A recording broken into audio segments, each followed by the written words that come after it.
액트지오 문제에 그래도 아무래도 많은 분들이 관심을 가지고 있는데 저는 어제 산업부에서 사과한 이 부분 이거 사과로 끝낼 문제가 아닌 것 같아요. 액트지오 계약했을 때 체납 몰랐다. 이 법인세 안 낸 건 몰랐다. 정부를 대표해 죄송하다. 이렇게 얘기를 하더라고요. 있잖아요. 예. 그 내가 상가를 하나 그냥 그 업장 뭐가 좋을까요? 좋은 예가 뭐가 있을까요? 부동산 계약을 해요. 네. 아니면 내가 살 고시원 혹은 뭐 하여튼 뭐 작은 어떤 공간을 계약을 한다. 그래도 수돗물은 나오는지 여기에 밀린 월세는 지난번에 없었는지 권리금은 뭐 누구한테 넘어가 있는지 그럼요. 수도세 뭐 밀린 건 없는지를 다 살피고 들어간단 말이에요. 한 명이 계약을 해서 사러 갈 때도. 그런데 이거는 국가가 하는 거잖아요. 계약을. 그리고 대통령이 직접 발표를 할 정도면 굉장히 엄중하고 좀 무겁게 움직여야 되는 건데 산자부는 저는 그래요. 산자부가 억지 춘향으로 대신 사과를 한 거예요. 왜냐하면 그 대통령이 브리핑할 때 산자부에서 장관이 8분 전에 알았다 그랬어요.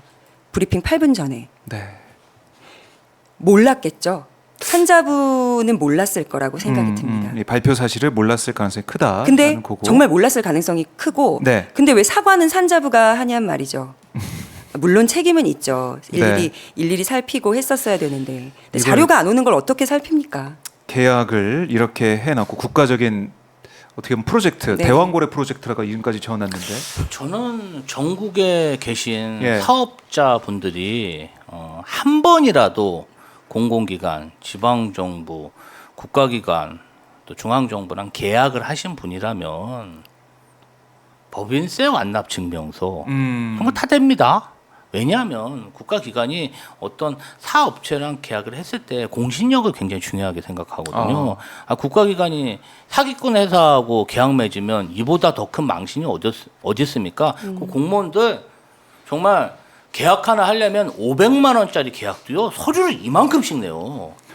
맞아요. 아니 그런데 몇십억짜리 계약을 하는데 어떻게 그런 걸 확인 안 했다는 거죠? 저는 좀 석유공사의 그러한 어떤 행정이 석연치가 않고 윤석열 대통령이 또 요걸 발표하고 싹 사라지셨어요. 대왕고래 프로젝트에서. 아니 이게 사실 윤석열 정부는 사실 부산 엑스포 건도 그래요. 틀림없이 부산 엑스포 유치한다고 그랬는데 다른 사람들은 다 아니라고 하는데 걱정하지 마라. 우리 저기 한동훈 위원장 몰타까지 갔다 왔어요. 법무부 장관이. 근데 안 됐잖아요. 안 됐죠. 뭐 27표인가요? 29표. 29표인가요? 119대 29. 네. 아니 전문가들이 다 안 된다는데 본인들만 된다 그러고 돈은 막 엄청 쏘고 그 망신을 당했는데 네. 뭔가 윤석열 대통령은 속이는 사람이 있나? 네. 이런 생각. 아니면 윤석열 대통령이 네. 뭔가 공범인가? 국가에 이러한 비리가 생길 것 같으니까 네. 본인을 내던져 이런 걸 공론화시킨 게 아닌가? 네. 검찰 개혁의 최전방에 서 계신 그러니까 분이다. 뭔가 자기를 희생해가지고 액트지오를 한번 까발려서 국민적 관심을 갖게 해서 뭔가 잘못된 부분을 밝히려 한 건가? 네. 뭐 그런 의혹이 들어요. 그런 얘기 나올 정도인데 자 저희 뭐 이 액트지오 얘기까지 좀 해봤는데 결국 20%의 확률이라고는 하지만 파봐야 하는 거잖아요. 그러니까 시초해봐야. 석유가 나올 가능성이 20%라고 들었고요. 그리고 그 논문의 공동 저자가 네. 그 액트지오 그 비트로 아저씨, 네. 비토르 아브레우 고문. 네 그분의 그 논문의 공동 저자가 네. 검증을 해줬다는 거예요. 아하. 맞아요. 보도가 나왔어요. 이 보고서는 네. 정확하다.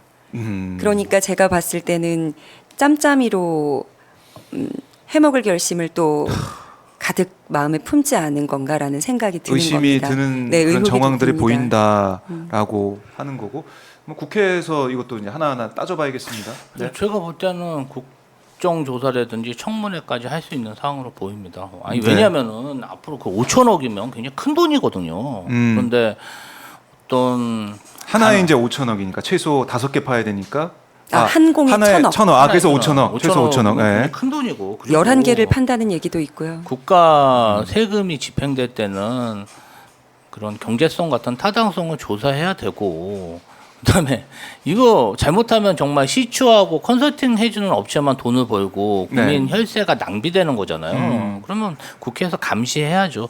저는 뭐 윤석열 대통령이 뭐 본의 아니게 발표하면서 이 사항이 잘 터졌다. 네.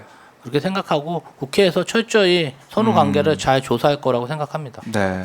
국회에서 조사를 해야 되고 결국 이렇게 이 액트지오사 이름까지 거론하면서 산유구의 꿈 얘기를 네. 나오게 했던 윤 대통령의 이런 국정 브리핑 그리고 뭐 현충일 추념사에서도 봤지만은 힘에 의한 평화를 계속해서 강조하고 있는 이런 모습들을 볼 때 윤 대통령이 이제 보수 진영에 있는 네. 콘크리트 지지층에다 계속 호소하는 것 같아요. 지지율 좀 떠받쳐 달라. 좀 결집을 시켜가지고. 근데 강대강으로 지금 대적을 하기에는 네. 대한민국이 북한보다 모든 면에서 압도적으로 앞서고 있지 않습니까? 음. 그럴 때는 조금 더 태양과 바람의 싸움이라는 우리 옛 전래 동화처럼 네. 계속 바람을 불어서 음. 옷을 다 벗길 것인가 아니면 좀 따뜻하게 햇볕을 쬐서 스스로 네. 네, 벗게 만들 것인가의 차이인 것 같은데 방법이 잘못된 것 같아요. 네. 방법이 잘못된 다시 상황. 어린이 전래동화부터 읽으시기를 권합니다. 네, 어린이 전래동화부터 읽어야 된다라는 네. 말씀이 좀 와닿는데